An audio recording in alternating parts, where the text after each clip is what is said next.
ಕರ್ತನ ಪರಿಶುದ್ಧ ನಾಮಕ್ಕಾಗಿ ಸ್ತೋತ್ರ ಉಂಟಾಗಲಿ. ದೇವರು ಇನ್ನೊಂದು ಸಮಯವನ್ನು ಕೊಟ್ಟಿದ್ದ ದೇವರಿಗಾಗಿ ನಾನು ಸ್ತುತಿಸುವಂತನಾಗಿದ್ದೇನೆ. ಹಲ್ಲೆಲೂಯಾ. ಇವತ್ತಿನ ಸಂದೇಶ, ದೇವರಲ್ಲಿ ಯಾರೆಲ್ಲ ಇದ್ದಾರೋ ಅವರು ಹಿಂಸೆ ಒಳಗಾಗುತ್ತಾರೆ. ಹಲ್ಲೆಲೂಯಾ. ಓಕೆ, ಈಗಲೂ ಕೂಡ ನಾವು ವಾಕ್ಯಕ್ಕೆ ನೇರವಾಗಿ ಹೋಗಕ್ಕೆ ನಾನು ಬಯಸುತ್ತೇನೆ. ಇವತ್ತು ಧ್ಯಾನಕ್ಕಾಗಿ ತೆಗೆಯಲ್ಪಡುವ ವೇದ ವಾಕ್ಯ 2 ತಿಮೋಥೆಯನ ಬರೆದ ಪುಸ್ತಕ 3ನೇ ಅಧ್ಯಾಯ 12ನೇ ವಾಕ್ಯವನ್ನ ನಾವು ಓದೋಣ. ಕ್ರಿಸ್ತ ಯೇಸುವಿನಲ್ಲಿ ಸದ್ಭಕ್ತರಾಗಿ ಜೀವಿಸುವುದಕ್ಕೆ ಮನಸ್ಸು ಮಾಡುವವರೆಲ್ಲರೂ ಹಿಂಸೆಗೊಳಗಾಗುವರು. ಹಲ್ಲೆಲೂಯಾ. ಯಾರೆಲ್ಲ ದೇವರಿಗಾಗಿ ನಿಲ್ಲುತ್ತಾರೋ, ಯಾರೆಲ್ಲ ದೇವರಿಗಾಗಿ ಅವರು ಸತ್ಯವಾಗಿ ನಿಲ್ಲುತ್ತಾರೋ ಅವರು ಹಿಂಸೆ ಒಳಗಾಗುತ್ತಾರೆ. ಹಲ್ಲೆಲೂಯಾ. ಚೆನ್ನಾಗಿ ವಾಕ್ಯವನ್ನ ಗಮನಿಸಿ ನನ್ನ ಪ್ರೀತಿಯ ಸಹೋದರನೇ ಸಹೋದರಿಯೇ. ಈ ವೇಳೆಯಲ್ಲಿ ಕೂಡ ನಿನಗಾಗಿ ದೇವರು ಮಾತಾಡುವ ದೇವರಾಗಿದ್ದಾರೆ. ಇಲ್ಲಿ ನೋಡುವಾಗಲೂ ಕೂಡ ವೇದ ವಾಕ್ಯ ಏನ್ ಹೇಳುತ್ತೆ ಅಂತ 2-3 ವಾಕ್ಯವನ್ನ ನಾನು ಓದಿ ಮುಗಿಸಕ್ಕೆ ನಾನು ಬಯಸುವಂತನಾಗಿದ್ದೇನೆ.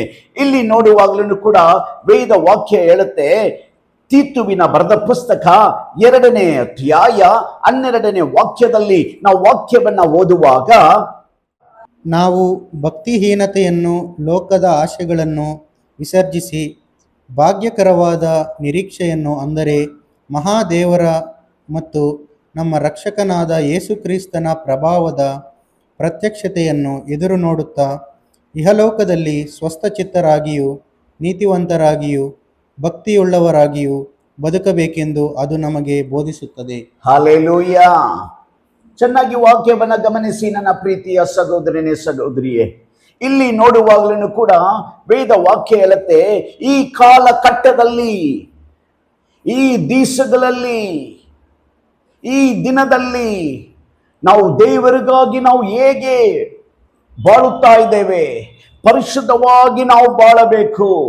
ಈ ಲೋಕದ ಕಾರ್ಯವನ್ನ ಬಿಟ್ಟು ದೇವರಿಗಾಗಿ ನಾವು ಸಾಕ್ಷಿಯಾಗಿ ನಿಲ್ಲಬೇಕು. ದೇವರು ಅತಿ ಬೇಗನೆ ಬರುವ ದೇವರಾಗಿದ್ದಾರೆ. ಆದ ಕಾರಣದಿಂದನೇ ಯೇಸು ಸ್ವಾಮಿ ಹೇಳುವಂತ ಮಾತು ಏನೆಂದರೆ, ಈ ಕಾಲಘಟ್ಟದಲ್ಲಿ ನಾವು ಪರಿಶುದ್ಧವಾಗಿ ಜೀವಿಸಬೇಕು, ಪರಿಶುದ್ಧವಾಗಿ ನಾವು ಕಾಣಲ್ಪಡಬೇಕು. ನಮ್ಮ ಶರೀರ ದೇವರ ಆಲಯವಾಗಿದೆ. ಈ ಆಲಯ ಹೇಗೆ ನಾವು ಇಡುತ್ತಾ ಇದ್ದೇವೆ, ನಾವು ಪರಿಶುದ್ಧವಾಗಿ ನಾವು ಈ ಶರೀರವನ್ನ ನಾವು ಕಾದುಕೊಳ್ಳಬೇಕು. ದೇವರು ಹೇಳುವ ಮಾತು ಏನೆಂದರೆ, ಈ ಕಾಲಘಟ್ಟದಲ್ಲಿ ಅನೇಕ ಲೋಕದಲ್ಲಿ ನಡೆಯುವ ಕಾರ್ಯಗಳು ನೋಡುವಾಗ there is a lots of disasters. ಅನೇಕ ವಿಧವಾದ ಸಮಸ್ಯೆಗಳು ನಡೆಯುತ್ತಾ ಇದೆ, ಯುದ್ಧಗಳು ನಾವು ನೋಡುತ್ತಾ ಇದ್ದೇವೆ. ಆದ ಕಾರಣದಿಂದ ದೇವರು ಅದೇ ಬೇಗನೆ ಬರುವ ದೇವರಾಗಿದ್ದಾರೆ. ಸೊ ನಾವು ಪರಿಶುದ್ಧವಾಗಿ ನಾವು ಜೀವಿಸಬೇಕು ಈ ಕಾಲಘಟ್ಟದಲ್ಲಿ. ಅದು ಮಾತ್ರ ಅಲ್ಲ, ವೇದ ವಾಕ್ಯ ಹೇಳುತ್ತೆ, ಏನ್ ಹೇಳುತ್ತೆ? ಯೋವಾನನ ಬರೆದ ಪುಸ್ತಕ 15ನೇ ಅಧ್ಯಾಯ 20ನೇ ವಾಕ್ಯದಲ್ಲಿ ನಾವು ವಾಕ್ಯವನ್ನ ಓದುವಾಗ, ದಣಿಗಿಂತ ಆಳು ದೊಡ್ಡವನಲ್ಲವೆಂಬುದಾಗಿ ನಾನು ನಿಮಗೆ ಹೇಳಿದ ಮಾತನ್ನು ಜ್ಞಾಪಕ ಮಾಡಿಕೊಳ್ಳಿರಿ. ಅವರು ನನ್ನನ್ನು ಹಿಂಸೆಪಡಿಸಿದರೆ ನಿಮ್ಮನ್ನೂ ಸಹ ಹಿಂಸೆಪಡಿಸುವರು. ಅವರು ನನ್ನ ಮಾತನ್ನು ಕೈಕೊಂಡು ನಡೆದರೆ ನಿಮ್ಮ ಮಾತನ್ನು ಸಹ ಕೈಕೊಂಡು ನಡೆಯುವರು. ಹಲ್ಲೆಲೂಯಾ. ವಾಕ್ಯವನ್ನ ಚೆನ್ನಾಗಿ ಗಮನಿಸಿ ಪ್ರೀತಿಯ ಸಹೋದರಿ ಸಹೋದರಿಯೇ. ನನ್ನನ್ನೇ ಹಿಂಸೆ ಪಡಿಸುವಾಗ ನಿಮ್ಮನ್ನ ಕೂಡ ಜನರು ಹಿಂಸೆ ಪಡಿಸುತ್ತಾರೆ. The Antichrist is going to come into this world. He has already come. So ನಾವು ದೇವರಿಗಾಗಿ ನಾವು ಸಿದ್ಧರಾಗಿ ಕಾಣಲ್ಪಡಬೇಕು, ಪರಿಶುದ್ಧವಾಗಿ ನಾವು ಕಾಣಲ್ಪಡಬೇಕು. ಇವತ್ತು ಅನೇಕ ಸಭೆಯಲ್ಲಿ ನಾವು ನೋಡುವಾಗ ಕೂಡ there is no fire in the church. ಅಭಿಷೇಕ ಇಲ್ದಿರ ಸಭೆ. ಇವತ್ತು ಸಭೆಗಳೆಲ್ಲ ನೋಡುವಾಗಲೂ ಕೂಡ ಲಹೋದಿಕೀಯ ಸಭೆಯಾಗಿ ಕಾಣಲ್ಪಡುತ್ತಾ ಇದೆ. ದೇವರು ಹೇಳುತ್ತಾರೆ, ಲಹೋದಿಕೀಯ ಸಭೆ, ಪ್ರಕಟಣೆ ಬರೆದ ಪುಸ್ತಕ 13ನೇ ಅಧ್ಯಾಯ 13ನೇ ವಾಕ್ಯದಲ್ಲಿ ವೇದ ವಾಕ್ಯವನ್ನ ನೋಡುವಾಗ ಲಹೋದಿಕೀಯ ಸಭೆ ಇರುತ್ತೆ ಅಂದರೆ ತಣ್ಣುಗಿಲ್ದೆ ಬೆಚ್ಚುಗಿಲ್ದೆ ಇರುವ ಸಭೆಯೇ ಲಹೋದಿಕೀಯ ಸಭೆ. ನನ್ನ ಪ್ರೀತಿಯ ಸಹೋದರನೇ, ಸಹೋದರಿಯೇ, ಈ ವೇಳೆಯಲ್ಲಿ ಕೂಡ ದೇವರು ನಿನಗಾಗಿ ಮಾತಾಡುತ್ತಾ ಇದ್ದಾರೆ. ನಿನಗಾಗಿನೇ ಮಗನೇ, ನಿನಗಾಗಿನೇ ಮಗಳೇ. ಇವತ್ತು ಯೇಸು ಸ್ವಾಮಿ ಮಾತಾಡುತ್ತಾ ಇದ್ದಾರೆ. ಪವಿತ್ರ ಆತ್ಮನು ನಿನ್ನೊಡನೆ ಮಾತಾಡುವಂತ ದೇವರಾಗಿದ್ದಾರೆ. ಇಲ್ಲಿ ನೋಡುವಾಗಲೂ ಕೂಡ ವೇದ ವಾಕ್ಯ ಹೇಳುತ್ತೆ, ಯೇಸುವಿಗೆ ಇಷ್ಟು ಕಷ್ಟ ಅಂತ ಹೇಳಿದ್ರೆ ನಮಗೂ ಕೂಡ ಏನ್ ಮಾಡ್ತಾರೆ ಅಂದ್ರೆ ಹಿಂಸೆ ಪಡಿಸುತ್ತಾರೆ. ನಾವು ಕೊನೆ ಗಳಿಗೆಯಲ್ಲಿ ನಾವು ನಿಂತಿದ್ದೇವೆ. ದೇವರು ಬರುವಿಕೆ ಕಾಲದಲ್ಲಿ ನಾವು ನಿಂತಿದ್ದೇವೆ. ನಾವು ಇವತ್ತು ಹೇಗಾಗಿ ನಾವು ಜೀವಿಸುತ್ತಾ ಇದ್ದೇವೆ ಸ್ವಲ್ಪ ಯೋಚನೆ ಮಾಡಿ ನನ್ನ ಪ್ರಿಯರೇ. ಅಪೊಸ್ತಲನ ಬರೆದ ಪುಸ್ತಕ 14ನೇ ಅಧ್ಯಾಯ 22ನೇ ವಾಕ್ಯವನ್ನ ಓದುವಾಗ ವೇದ ವಾಕ್ಯ ಹೇಳುತ್ತೆ, ಓದಿ ವಾಕ್ಯವನ್ನ. ನಾವು ಬಹು ಸಂಕಟಗಳನ್ನು ತಾಳಿ ದೇವರ ರಾಜ್ಯದೊಳಗೆ ಸೇರಬೇಕೆಂಬುದಾಗಿ ಎಚ್ಚರಿಕೆಯ ಮಾತನ್ನು ಹೇಳಿ ಕ್ರಿಸ್ತ ನಂಬಿಕೆಯಲ್ಲಿ ಸ್ಥಿರವಾಗಿರಿ ಎಂದು ಅವರನ್ನು ಧೈರ್ಯಗೊಳಿಸಿದರು.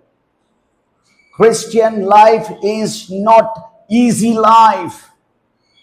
ಕಂಫರ್ಟ್ ಝೋನ್ ಅಲ್ಲಿ ಕೂತ್ಕೊಂಡು ದೇವರನ್ನ ಹಾಗೆ ಆರಾಧಿಸಿ ನಾವು ಹೋಗ್ಬಿಡ್ಬೋದು ಅಂತ ಮಾತ್ರ ತಿಳ್ಕೋಬೇಡಿ ಪ್ರಿಯರೇ. ನನ್ನ ಸಹೋದರನೇ, ಸಹೋದರಿಯೇ, ವೇದ ವಾಕ್ಯ ಏನ್ ಹೇಳುತ್ತೆ? ನಾವು ವಾಕ್ಯವನ್ನ ಧ್ಯಾನ ಮಾಡುವಾಗ, ವಾಕ್ಯವನ್ನ ನಾವು ಓದುವಾಗ ಅನೇಕ ಕ್ರೈಸ್ತರ ಮಕ್ಕಳು ಇವತ್ತು ವಾಕ್ಯ ಇಲ್ಲದೆ ಬದುಕುತ್ತಾ ಇದ್ದಾರೆ. We should have the spiritual food. Spiritual food is very, very important in our lives. ಆತ್ಮಿಕ ಆಹಾರ ಇಲ್ಲ ಅಂದರೆ ನಾವು ಸತ್ತವರಾಗಿರುತ್ತೇವೆ. ಶರೀರಕ್ಕೂ ಆಹಾರ ಬೇಕು, ಆತ್ಮಿಕಕ್ಕೂ ಆಹಾರ ಬೇಕು. ಇವತ್ತು ನಾವು ಆತ್ಮಿಕ ಆಹಾರ ಕಮ್ಮಿ. ಹಲ್ಲೆಲೂಯ. ವೇದ ವಾಕ್ಯ ಹೇಳುತ್ತೆ, ಮತ್ತೆಯು ಬರೆದ ಪುಸ್ತಕ 7ನೇ ಅಧ್ಯಾಯದಲ್ಲಿ 13-14ನೇ ವಾಕ್ಯವನ್ನ ಓದಿ ನೋಡಿ. ವೇದ ವಾಕ್ಯ ಏನ್ ಹೇಳುತ್ತೆ?